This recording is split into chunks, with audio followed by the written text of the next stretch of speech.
Welcome, ladies and gentlemen, to the Catholic Education Foundation podcast number 18. Today's podcast will feature Ms. Julie Perdue, the principal of St. Bernard School, and Gregg Boehmer. He is the principal at St. James School. But our first segment, we're going to start with Julie. And as always, we have Rich, the president of the Catholic Education Foundation of Louisville.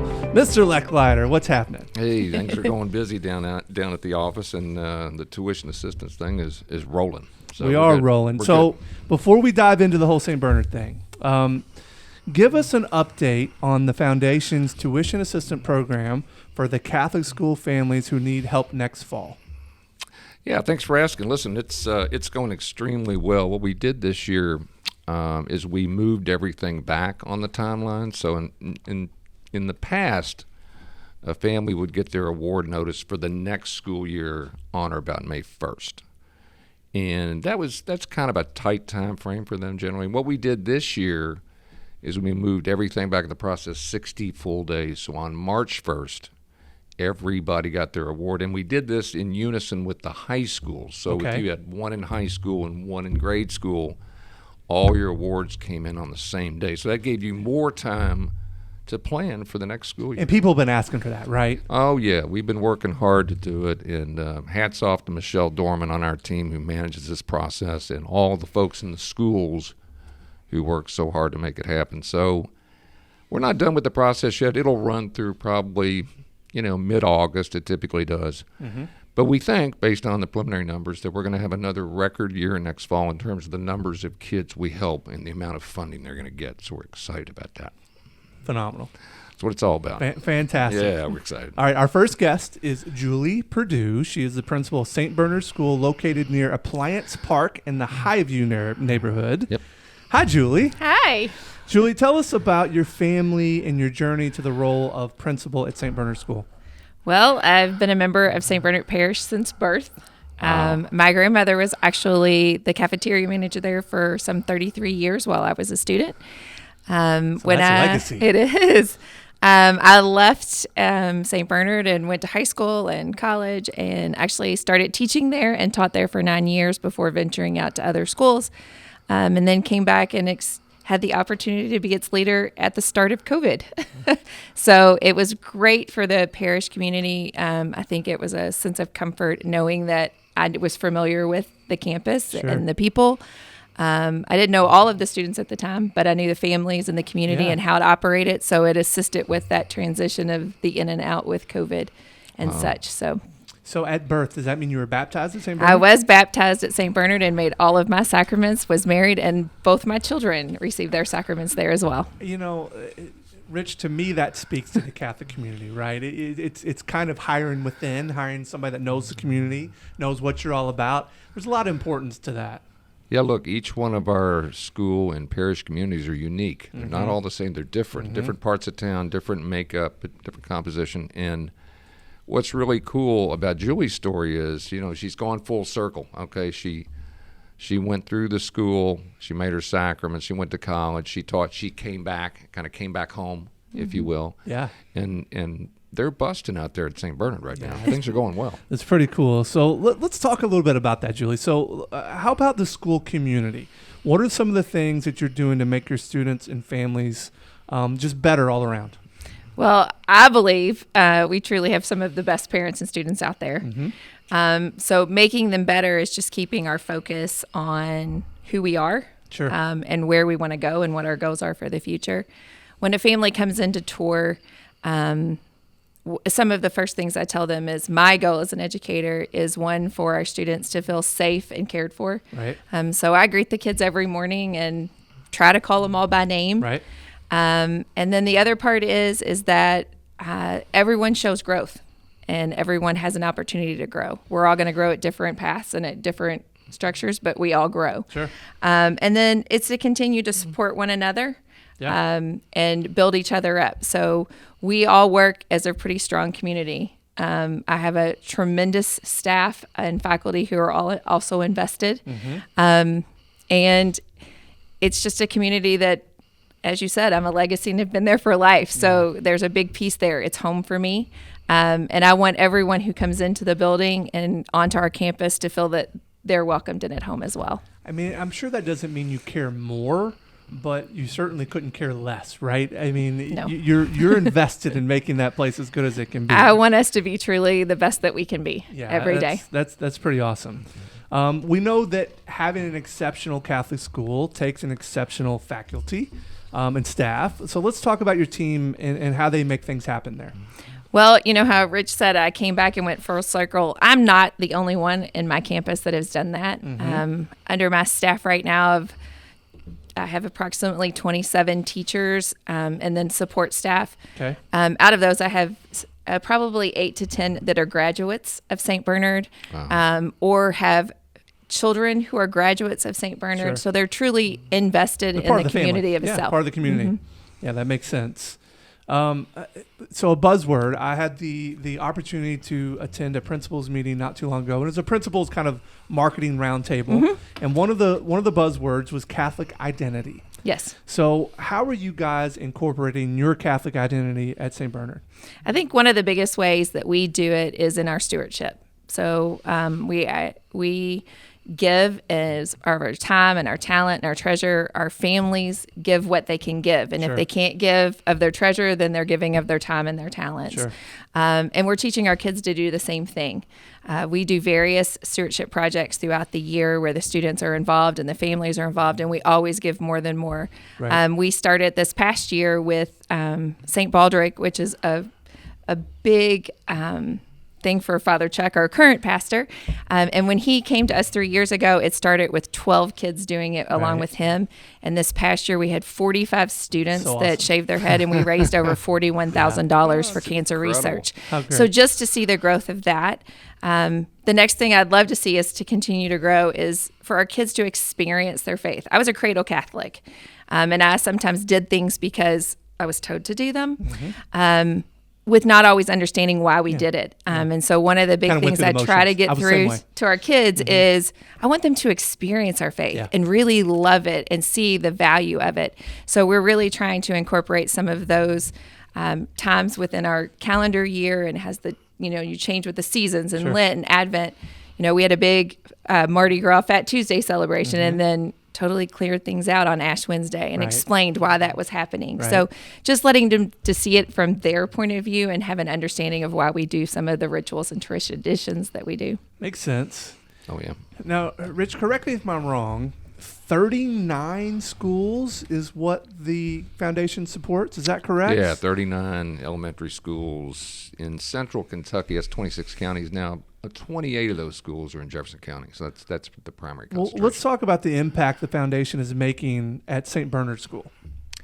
Yeah, listen, we have a great partnership with our friends at Bernard. We really do, and things are kind of coming together in a really cool way. For example, last fall, Bernard was actually our number 3 funded school. So if you rank order the schools by how much money we invest in each of them, Bernard's number 3. Okay. Now, the funding last year was $352,000 in scholarships. Right. Okay, that was up pretty dramatically from $309,000 the year before, and it covered 181 students.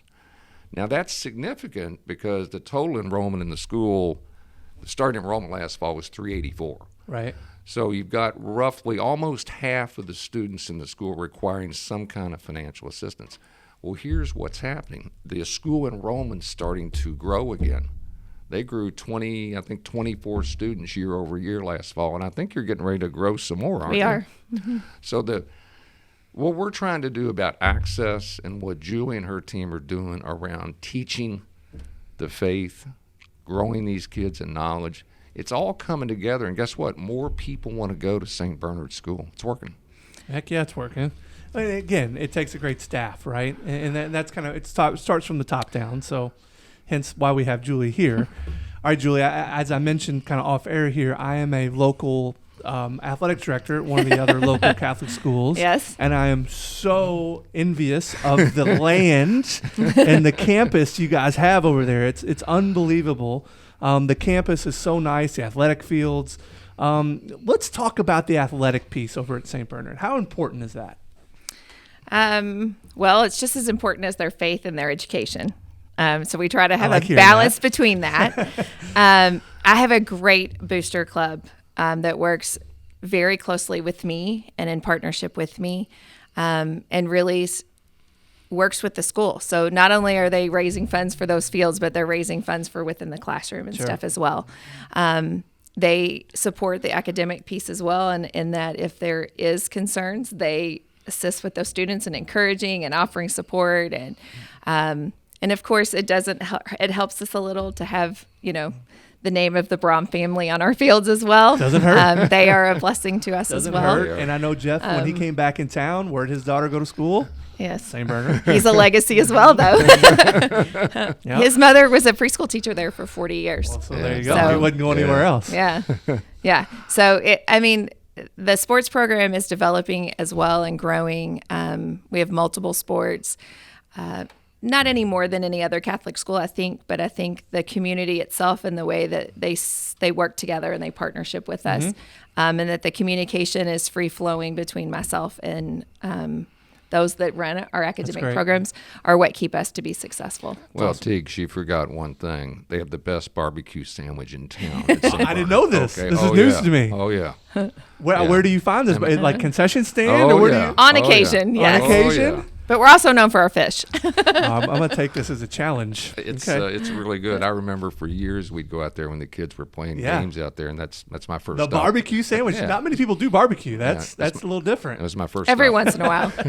I love it. Okay. Well- Well, go ahead. I'm sorry. I just wanted to say, I know Mr. Rich just mentioned how we've supported, and they've offered support to so many of our families. One of the greatest things and gifts I think that happened this past year is with their support, we brought in a number of new families, as he said. But this past Easter, we brought in 6 of those families. A total of 14 people were baptized.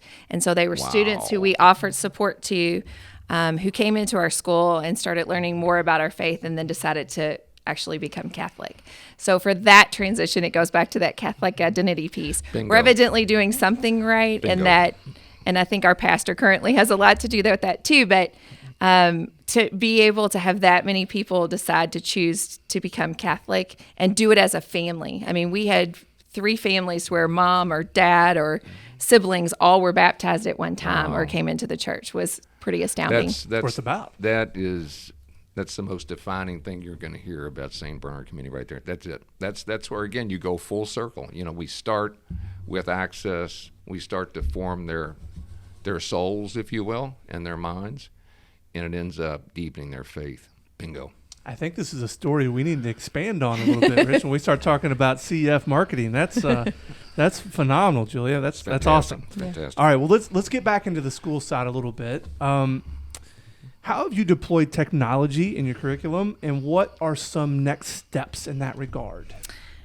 Well, thanks to the graces of some of our COVID money, we were allowed to make some pretty extensive expansions into technology this past year. All of our classrooms were equipped with sound amplification systems, so all of our teachers wear microphones and amplify their voices to drown out that background noise to help with attention and focus. Yeah, sure. All of our classrooms receive Clever Touch, the interactive, TVs for everyone to work on. We're 1-to-1 on devices from kindergarten through 8th grade. Wow. But I will say that our team is leaning more towards taking them out of our primary grades, K-1, and really focusing more on play-based education in kindergarten through 1st grade, only because our students get so much of technology-based right now through their homes and through their home life. But continuing to grow with the times and educating our children, but keep a balance between keeping them kids at the same time. Yeah, and really working on their motor skills, right? Yes. Because you don't really use all your motor skills when you're using computers, particularly at a young age. Learning to write is really important. Yes, Yeah. it is. That's a really good point. And listen, I think there's a lot of careers, a lot of career paths in that STEAM stream department. And I know a lot of our grade schools have done a really good job of incorporating that type of technology. It's really setting up our kids for a pretty major future, I would think. We have a STEM lab up in our library that the students participate in usually once a week on a rotation, which is wonderful. But again, I'm an early childhood teacher, and a special education teacher is my past background. So giving our younger kids the skills that they need and the developmental milestones that they need before putting them on those devices seems to be something that we find shows sometimes greater growth for them in the future. Well, that's exactly right. And think about what we're trying to do at the foundation. We're trying to reach out to families whose first child is 3 or 4 years old. It's trying to figure out which way are we going, what's the pathway we're going to take to educate our kids. And if we can get them to join our school at a pre-K or K level, right, think about the growth that they'll experience from that point. Absolutely. Well, and I tell you, think about how these schools were all shut down during the pandemic, Rich. Thank goodness, thank God for Archbishop Kurtz, right? Making a tough decision there to open up our schools. The pandemic was such a tough time. We talk about these kids that are graduating 8th grade. Mm-hmm. Think about the grade school experience that they've had, how up and down it was, and how different it would have been if we would have kept things closed forever. So thinking of that, obviously, the Catholic schools saw a bump in enrollment because of that. And the level of kind of parent interest has got to be growing. Let's talk about that a little bit. I think, it was a benefit for our kids and our families to be able to stay open and stay operating. And there were times of frustration and closures and stuff, depending on what part of the COVID pandemic we were in. But as we're coming out of post-pandemic, we're seeing needs in students, and some of what had occurred from being the in and out. Mm-hmm. And so that's what our team currently is looking at and planning for and prepping so that we can meet the needs of those middle schoolers who lost those primitive years in 3rd and 4th grade, or your first and second graders who missed out on those preschool, kindergarten years. But looking at those skills and really meeting the students where they are currently, and then setting goals to accomplish and show growth. Makes sense. So talk about growth. What are some of your plans to expand the impact of your school? I think continuing what we're doing is a big part. Goal setting, we're working a lot with our staff on developing, what is our goal for next year? What is our goal for 5 years? What is our long-term plan? Tracking some of student progress and student needs, not only on the academic, but the emotional and the social aspects, which are also skills that were lost during the pandemic as well. And again, just servicing the students from where they are when they enter our doors, and providing them the academic and the social and the emotional support that they need, and also to be a resource to the parents. Something that I pride myself on and tell parents all the time in a tour is there has to be a true partnership between school and home for students to show maximum growth. And so whenever we're doing something within the school, we always keep the parents informed. If there is a concern or an issue, we always bring them in and make them part of the planning team. So keeping that partnership going so that the kids can continue to grow. So extremely important. All right, so you got a little bit of prepped for this question, so I hope I don't kept you off too guard here. If you had to sum it up in 3 buckets, what are the most important parts of the St. Bernard student and family experience? Okay, so we have a motto that we have lived by for the last 3 years, because our St. Bernard in the letter B, so we have believe, belong, become. So believe in yourself, believe in our faith, believe in who you are, belong to this community, belong to your faith, feel a part of us, and then become what you're meant to be, and continue to grow. Phenomenal. Perfect. It's hard to beat that, right, Perfect. Rich? Yes, that's awesome. It really is. And again, that's what makes our Catholic schools so unique. Yeah. Faith and formation, and really transformation. Yeah. And it's alive and well at St. Bernard School, for sure. Julie, thank you so much for joining us. Thank you so much. Yeah, God bless, and thank you both. Thank you. All right, ladies and gentlemen, welcome to segment 2. In segment 2, we have Mr. Gregg Boehmer. Gregg is completing his first year as principal of St. James School in the Highlands. St. James is one of Louisville's longest-running Catholic schools, founded in 1906. Now, Rich, is a little bit of a different story, right? Yeah, like I said before, all of our schools and school communities are very unique. They are not the same. And I think the St. James story, it has a very rich history.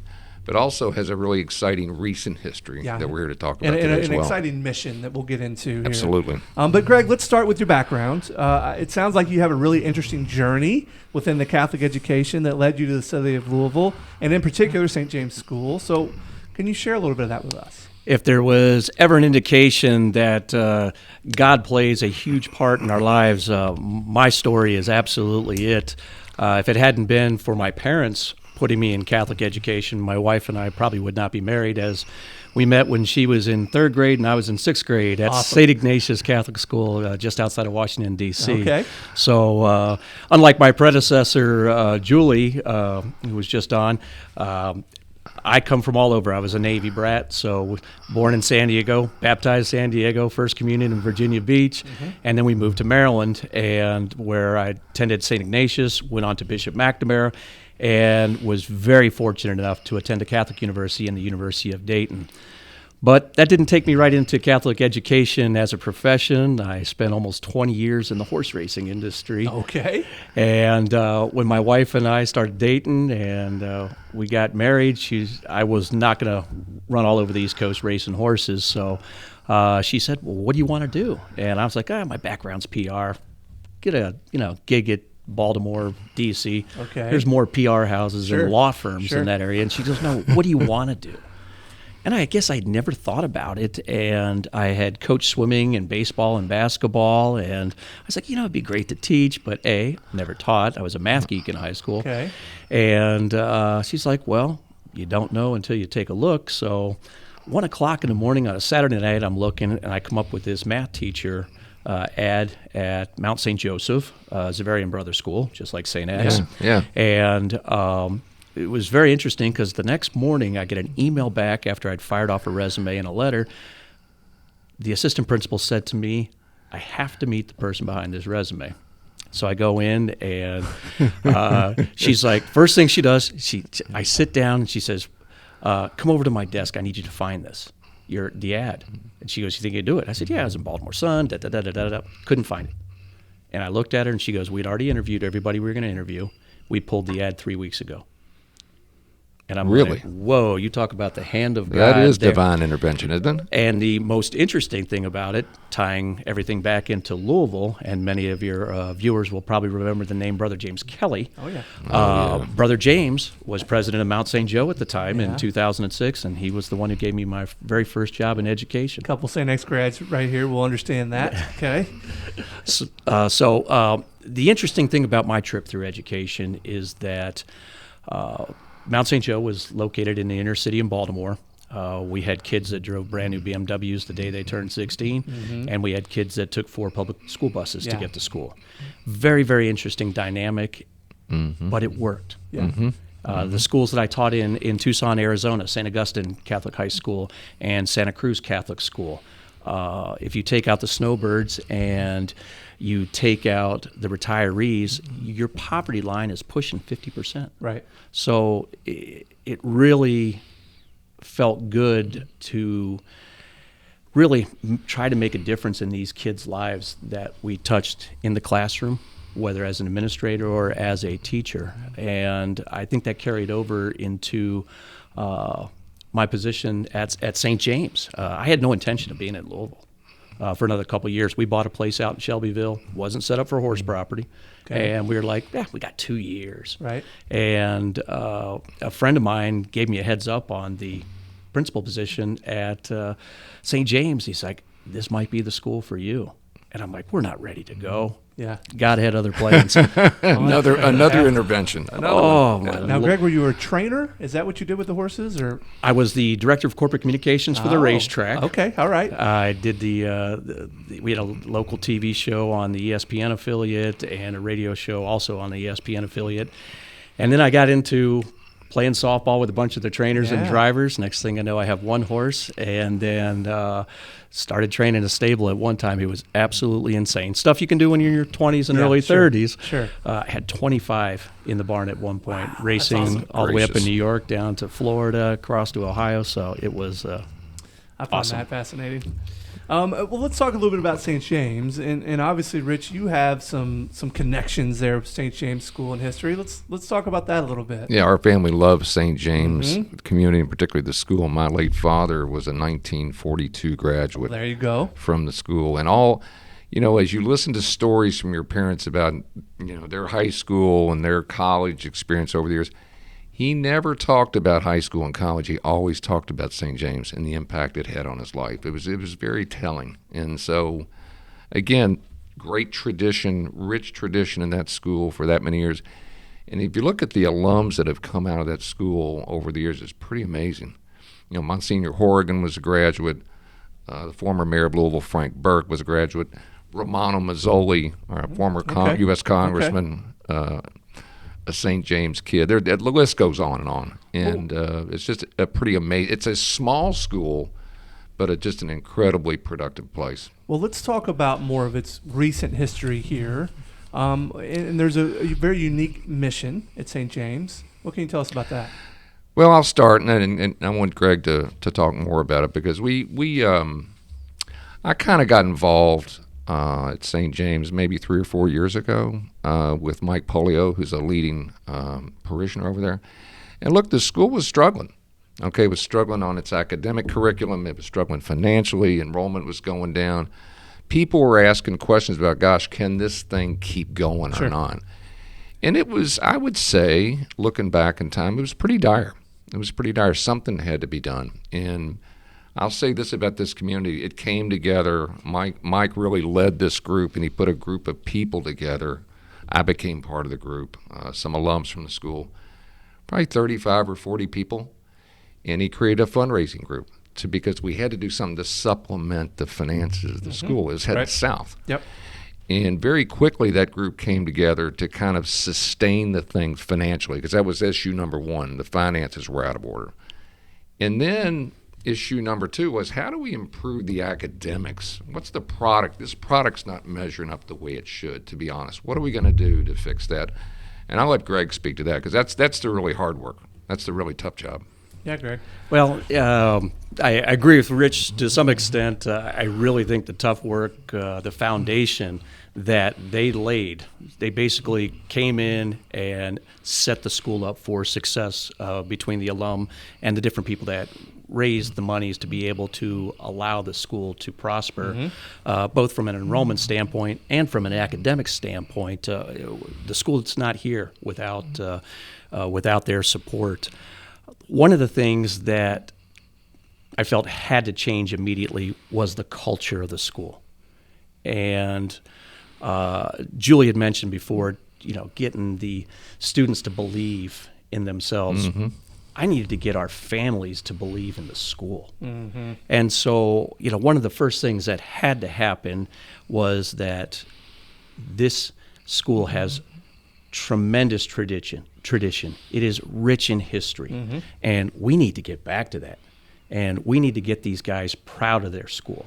And so some of the improvements that have been made to the physical building have kind of reinstilled that.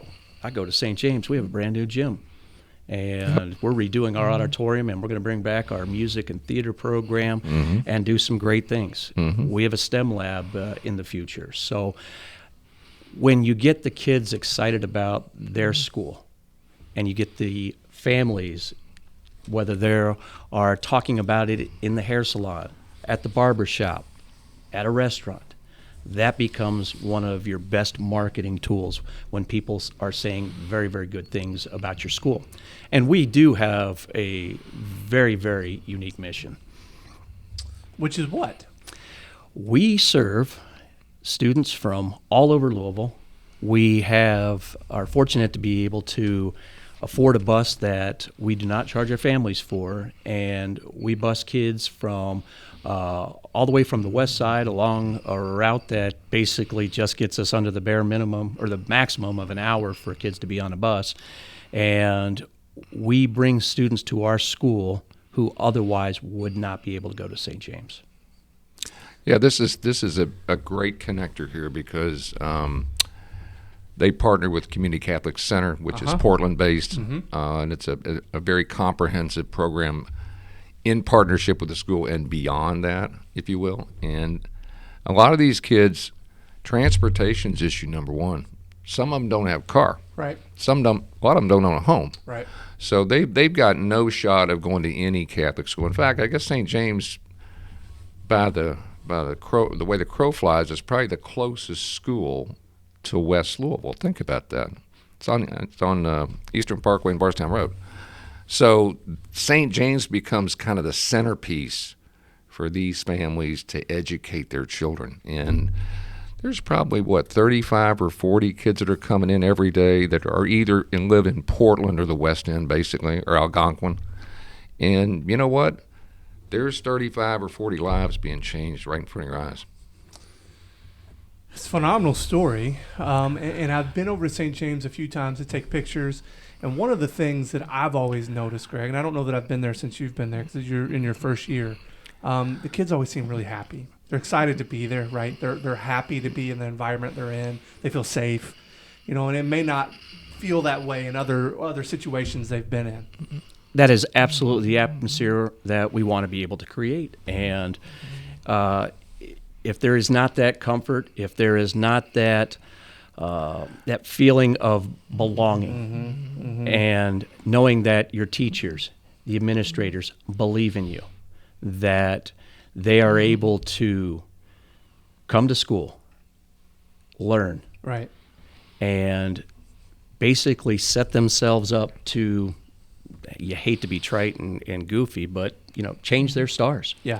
And Yep. St. James is the first step, because not only do we want to get them pre-K through 8 right, and get graduated, but we want to see them move on to a Catholic high school. Yep. and be successful there as well. And that's the thing. They have to be successful there. Yeah. Otherwise, there's an issue. Yeah, and what you guys are doing isn't making sense at that point. Yeah, and really, it's a small school, okay? I think there's 115 or 120 kids right now and growing. So the 8th grade's pretty small in terms of numbers, but it's pretty impressive if you look at where these kids are going on to high school. Most of them are going to either a Catholic high school or to a manual type school. Oh, wow. So it's a very... No public schools for any of our graduates this year. None. All Catholic schools. 75% Catholic. That's fantastic. Yeah, I mean, it's there's a transformation going on at St. James that's unique. It's different, but it's very, very powerful. Greg, in your first year, what are some of the things you're most proud of that you've done so far? I really like how the faculty and my assistant principal, Karen Snap, they've really bought into what I'm selling. And that is, we have to be the agents of change. That we have to build a partnership with all the stakeholders. It has to be the parish, Yeah. the school administration, the teachers, the families, and the students. All 5 entities have to be working in concert. Otherwise, there's just no way that you're going to get that product that you want in the end. And the most exciting thing for me, looking at our MAP scores from the spring, we're not where we want to be achievement-wise, but the growth, phenomenal. Absolutely phenomenal. More than 2 handsfuls worth of kids in the 99th percentile in growth. Now, like I said, we're not there from an achievement standpoint, but Rome was not created in a day, and we're building on. And talk a little bit, just briefly, about MAP and how that works. MAP is a form of standardized testing, and all the Catholic schools in the Archdiocese of Louisville do the same type of testing, and the district scores aren't, I don't think the Archdiocese has closed the window yet, so we weren't able to get that very important comparison to where we stand with the other schools in the Archdiocese. But what it allows us to do is see 2 things. It allows us to see where they are in relation to their grade level. Are they on point to be able to be promoted and be successful in the next grade level up? And more importantly, it shows us growth. And this doesn't matter whether we have kids that struggle in the classroom or kids that excel in the classroom. That growth is important, because you have a kid that's a straight A student, but if he's not growing or he or she is not growing, that is a problem. Yep. So differentiation in the classroom is something that administrators, harp on all the time. You've got to get the top, you've got to get the bottom, you've got to get the middle. Right. And, that is one of the biggest challenges, I believe, for any teacher in the classroom, but especially teachers in Catholic education, where we do have in the same classroom kids in the 98th percentile and kids in the 3rd or 4th percentile. Yeah. So that is a challenge, and we do take advantage of Title I resources, Sure. which we'll get a little bit more into when we talk about the summer program. But again, we are catering, we are nurturing a group that needs us, and that is very, very satisfying to my faculty. So how are you improving the academic experience? Now, obviously, you've talked about this growth, and you're obviously seeing that within some of your students. What are couple key components to that? Getting back to basics. We really want these kids reading in the classroom. We want them writing as much as they can, not just in English class. They are writing across the curriculum. And the math teachers, the history teachers, they are correcting grammar in the written products that these kids turn in. Right. It's just not you show up for English class, that's the only class you write in. Right.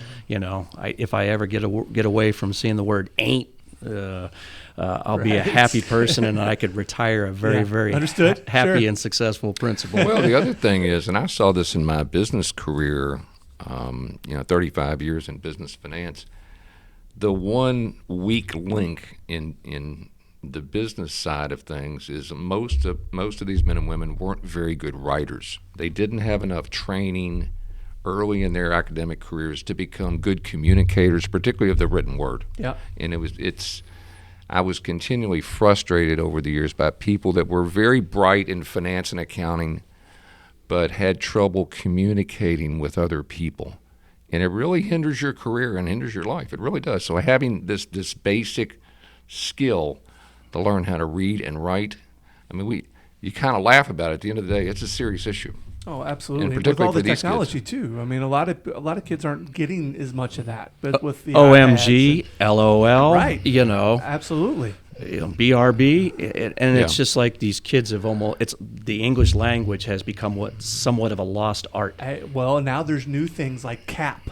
And this is things that I don't even know what they mean, but I hear the kids saying them. So it's a lot. You're right. It is kind of a lost art. That's a good point. And I don't want to sound like a fossil sitting up here, but the bottom line is, and I look at some of the things that I've done in my life, and when I was teaching math at the high school level, I would take the Wednesday before Thanksgiving, and I'd go through and I'd show them some training videos. I would show them my TV, when I did TV and stuff that I wrote for the Dayton Daily News. I wrote sports when I was at the University of Dayton, and they were like, well, how'd you get to do all these cool different things? And I really wasn't trained for any of it. Mm-hmm. Yep. If you can speak well and you can write well, there is nothing in this world You got it. that you can't do. It's so true. Bingo. That's awesome, Gary. What a powerful comment there. All right. So how's the school enrollment looking for next fall? We are hopefully going to be in the neighborhood of 125, like Rich mentioned. We're, I think, at 116 right now. We have spent the entire year, I think, getting our house in order. Mm-hmm. Right. I didn't want to invite people to the house before we were ready, and I was comfortable with where we were with our academics. And with what I've seen this year and the growth in the classroom, we're ready. And I know Rich has seen it. If you get a chance to, it's probably on YouTube somewhere, but we did a 15-second commercial spot that runs on local television, and it was all done by the kids. Everybody told me I was absolutely nuts for. You gotta see this thing. Because Gotta see it. I'd done it with high school kids. But middle school kids, they were like, there's just no way they're going to spend, it's just not going to come off how you want. And it was 2 5th graders, a 6th grader, a 7th grader, and a 2nd grader. And they pulled this thing off. They did. I've seen it. When you say it's all done, what do you mean by all done? Like all they the filmed it, all edited it? the speaking parts. No, they just the Okay. the speaking parts and how Yeah. they carry themselves. There's no teachers, no adults in the video. None. None. And they sell it. That's awesome. It's really, it runs on DRB locally, and it's also on YouTube. It's a great piece. It's a great production. I'll have to check that out. So, Gregg, you guys also offer a summer learning program at the school. Tell us more about that. Well, being as though our kids, are running behind a little bit, some of it has to do with COVID, and you hate, these are just terrible times during the summer where their minds just kind of shut off completely, and the summer slide is something that I just dread every single year. So I sent a note out to the parents saying that I highly recommend, strongly encourage, every other crazy, emphatic way I could put, get your kid into our summer program. And we've partnered with the Title I organization that we use to help our kids that struggle in the classroom during the school year. And Catapult is going to be running our summer program in conjunction with some of our teachers that we have on staff are going to join them. And we had 25, and I have a couple of emails to return, of our kids that are participating. Fantastic. And not all of them are absolutely required. These are parents that recognize that COVID did a number on us. Yeah. And, there's just no getting away from the fact sure. that you can abandon a couple years Sure. of education and make up for it just jumping back in the classroom. So, Rich, given the mission of the school, the foundation must be playing a huge role in allowing families to have access to this amazing experience. What's that look like? Yeah, we're really God blessed to be a part of the St. James team, and like St. Bernard, St. James is a number 4 funded school. So Bernard was number 3, and James is number 4, but it's a different composition here. Okay, so you've got, last fall we awarded scholarships to 96 students, and that's 96 out of 114. So it's basically It's nine. almost the whole school. It's 9 out it of is 10. because that 115 included our preschool and pre-K, which that's a different batch of funds that goes to support them. And not to try to one up Julie or anything, but we're number 1 in their support per capita. We have a smaller school, so obviously we're not going to do total funds, but per capita, we're number 1 in the Archdiocese in the amount of support that our families get from CEF. Yeah, and we're proud of it, and we want to do more of it. And the funding's $341,000, so that's almost $3,500 a student. So at Bernard, again, these communities are different. Bernard, the average award's about $2,000. But at St. James, it's $3,500. It's dramatically higher because obviously the need is higher there per student. So we've told Gregg, look, we're ready to go with you. You ready to grow? We're ready to grow with you. And we intend to do that. Well, and obviously this financial group that you guys put together is a big piece of that too, Rich. I mean, it's not just a CEF. There's a lot of individuals invested in this place. Yeah, my hats off to Mike Polio and Father Gary Paget and the other folks that really came together to reignite the school, and it needed to be reignited, and they had the courage to do that. And I think the fundraising group this year has raised $400,000 for St. James School. $400,000 among probably 40 people. It's unbelievable. Yeah, and that can be used for a number of reasons, particularly capital. There's capital needs in that building. It's an old building, obviously, and there are capital needs there, and those needs are being met. To Gregg's earlier point, we're going to make this place a better place to go to school. All right, Gregg, I asked Julie this question earlier. How would you characterize the Catholic identity of St. James School? The Catholic identity of our school is probably a little bit different than everybody else's because the amount of students that we have, or the percentage rather, that are not Catholic. And our motto is, we do what we do because we are Catholic, not whether the kids are not. So one of the things that we tried and successfully introduced this year was our weekly chapel. And on Fridays, I get grades 4 through 8 together, whether we gather in the gym, we sometimes gather in the church, sometimes we gather out in the grass outside. And we just talk. We talk about the influence of God in our lives. And we try to show these students what our Catholic identity is all about, that we support each other, that we love each other. And I start off, is there anybody, friend or family, that we need to pray for? Mm-hmm. Oh, no, I bet you get a lot. I'm sure there's a ton of that. You know what? These are 4th through 8th grade students, and so everybody's kind of always worried timid. about what people think, Right. and say the right. And I could not believe the very first time we had this chapel, and I posed that question. I'm like, okay, this is just going to be a lead balloon. The hands went up. My mom's sister is sick. My dog went to the vet. It was a wide. My friend broke up with his girlfriend and having a tough time. Right. And just to really emphasize the power of prayer, and sometimes just even talking through some of these things, helping them through the stress of their day-to-day life. That's who we are as Catholics, supporting one another, loving one another. And I always wrap it up by asking them, what's the best thing that happened to you this week? And again, the wide variety of responses is just enough to warm your heart. After Christmas break, when we had our first chapel, I got to see my friends again. And I'm thinking to myself, wow, this is a community, that we're building. And we had in the fall, we had our Distinguished Alumni Breakfast, right. where we recognize 4 or 5 alumni that have made significant contributions to St. James, and really try to integrate our students with this group of alumni. And we get a lot of people that come just to be a part of the event.